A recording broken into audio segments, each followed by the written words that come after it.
دۆخی ئابووری هەرێمی کوردستان لە ئێستادا یەکێکە لە دۆخە ناجێگیرەکان کە بە جۆرێک لە جۆرەکان بۆتە هۆی ڕوودانی بەرزبوونەوەی نرخی کاڵا و شتومەکەکان و ئەمەش بارگرانی لە سەر هاوڵاتیان و هاونیشتمانیان دروست کردووە و بەمەش سەختی و ئاستەنگی گەورەی لە گوزەراندنی ژیانی ڕۆژانەیان هێناوەتە ئاراوە.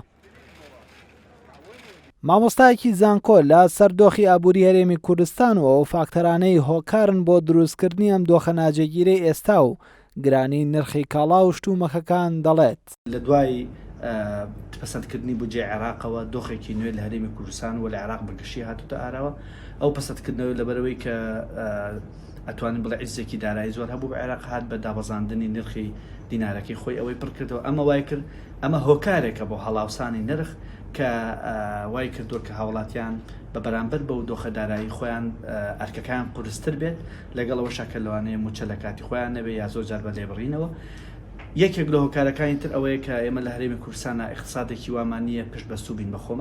خۆمان خاوەنی زۆر بڕیاری ئابووری خۆمانین بە بڕیاری اقتصادی خۆمانین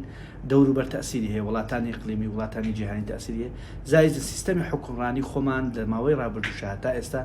هاوکار نەبووە بە شێوەیەکی نیشتیمانی بتوانین ئێمە خۆمان خاوەن داهات بەرهەمی ناوخۆیی بین کە هەڵاوسانی دەرێکی وەزائیدەن زۆرێک لە شتەکان بتوانین چارەسەرکەین.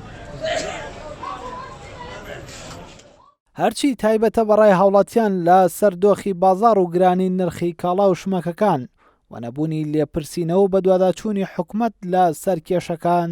ڕای دەگەێنن. بارگرانێکی زۆرە بۆ سەرشانی هاوڵاتیان بە ئام نەکتەنیا بڵێمە چینێکی فەقیر چینەکەیش ئەگرێت بەڵام چینەکە بەرچی خۆی هەیە ئەتوانێت احتیاجی خۆی دەفەکە بەڵام فەقیرەکە ناتوانێت پێویستی خۆی چارەسەر بکات ئەگەڕێتەوە بۆ سەرچاوی چێ حکومەت لێپرسینەوە نییە بەرامبەر بە هیچ جێگە و ڕێگەی بەرامبەر بە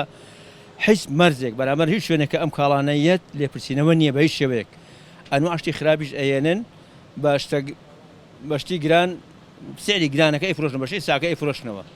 جا ئەمە وای کردووە کە هەموو شتێک زیاد بوو هەتا ئێستا ئاومان بۆێنن ئاو کارتۆنێک ئاو بۆ 250 دینار بۆ ئێمە ئیسفادەکات 250 دینار چێسێ ئاو 150 دینار ئیسفادەکات بۆ ئێمە ئەمە ئەگەر لێپرسینەوەی بۆچی ئەو هەیە لە ئێمە وڵات وەڵڵای تەمان سەرچاوە لەسەرەوە لێڵ بوو هەتا خوارەوە هەر لێڵە خوارەوەش لێڵە بێت ئەی تۆ کە لە من نەپرسیتەوە دوکانەی لە من پرسیتەوە خۆی خیانەتێکیان موجودە اینجا ئەگاتە سەر من. وەڵڵای ئێمە هەموویە گەڕێتەوە سەرشانی فەقیر و فوقەرا لەبەر ئەوەی نییە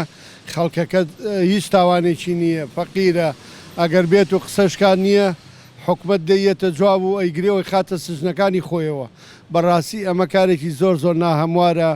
ئەبێ نییە چاویان ئاگای و معاناتی میلەتەکە بزانن میلەتەکە فەقیرە فوقەرایە